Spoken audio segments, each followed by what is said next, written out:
Hello friends, तर मी सरू. कशा आहात सगळे? तर आशा करते की मस्त असाल. तर चला आपण आज एका विषयावर बोलू. तर आजचा विषय आहे बाप.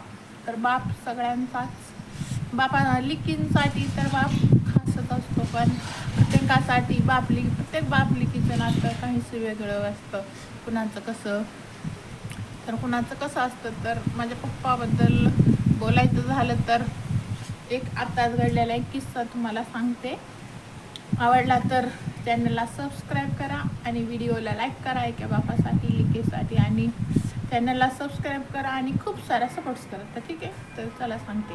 माझे पप्पा आत्ताच आषाढी वारीला गेले होते.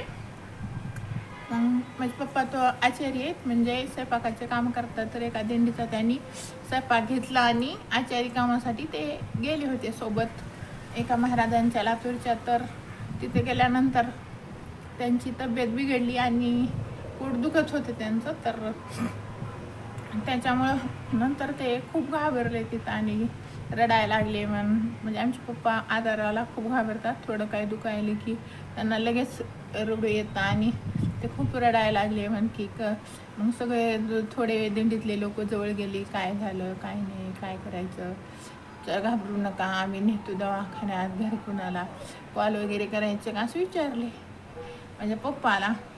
तर माझे पप्पा म्हणले की असं, म्हणजे माझा नंबर काढून दिले तिथं दाखवले आणि म्हणले माझ्या लिकीला फोन लावा म्हणले माझी लेक सगळं बरोबर करते असं म्हणले आणि खरं सांगायचं गेलं तर माझी फिजिकल कंडिशन अशी आहे की मी 2 पावलं पण नाही चालू शकत बिना आधाराचं. मी घरातसुद्धा माझ्या थोडं आधारानंच चालते. पण माझे पप्पा त्यावेळेस तसे म्हणून खूप रडायला लागले की माझ्या लिकीला फोन करा, माझ्या लिकीला फोन करा. मग तिकडून मला फोन आला की असं असं तुमच्या पप्पाला असं झाले, पोटात दुखाले आणि इंदापूरला ॲडमिट केले असं सांगितले. पण त्यावेळेस मी त्यांना सांगितले की असं असं माझ्या पप्पांना पोटाचा काय प्रॉब्लेम आहे. पुन्हा डॉक्टरला कॉल दिला त्यांनी लावून, आणि मग डॉक्टरला पण मी माझ्या पप्पांचा काय प्रॉब्लेम आहे काय नाही सर्व व्यवस्थित शेअर केले. म्हणजे त्यांना कसं, म्हणजे त्यांना दिशा गोचरली की काय नेमकं ट्रीटमेंट करायची आणि काय नाही असं त्यांना समजलं. मग त्यावेळेस त्यांनी त्या दिशेनुसारच माझ्या पप्पाला इंजेक्शन गोळ्या केली आणि त्यांनी सांगितलं वाटतं 2 दिवस ॲडमिट व्हा वगैरे. तर माझे पप्पा एवढे भीतीत आणि एवढे घाबरट आहेत की डॉक्टर जर म्हणलं की 2 दिवस ॲडमिट व्हा तर 2 दिवसात ॲडमिट होऊन तर मी कसं राहू किंवा भीतीनं माझे पप्पा डॉक्टर दुसरीकडे राऊंडअपला गेले की माझे पप्पा घरी पळून आले, निष्ठून आले. आणि खूप वार आहे त्याच्यामुळे तुम्हाला आवाज क्लिअर येईल का नाही माहीत नाही, पण माझे पप्पा पळून आले. आणि संध्याकाळी आले तेव्हा त्यांच्या हाताला अक्षरशः इथं सलाईनची सुई होती, त्या सुईसहितच म्हणजे आले होते घरी.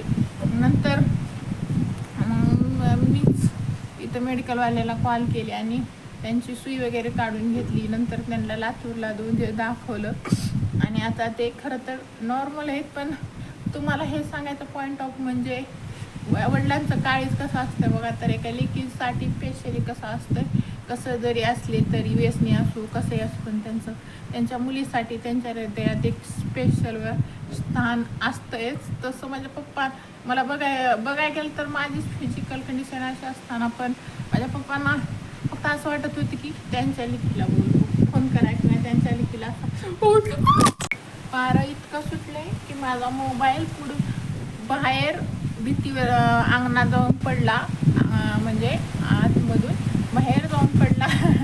वाटलं की माझा मोबाईल गेला, पण बचला मोबाईल टप्प आहे माझा, कमीच आहे पण टप्प आहे त्याच्यामुळे नाही फुटला. पण असं तर चला आपण विषयाला कंटिन्यू करू.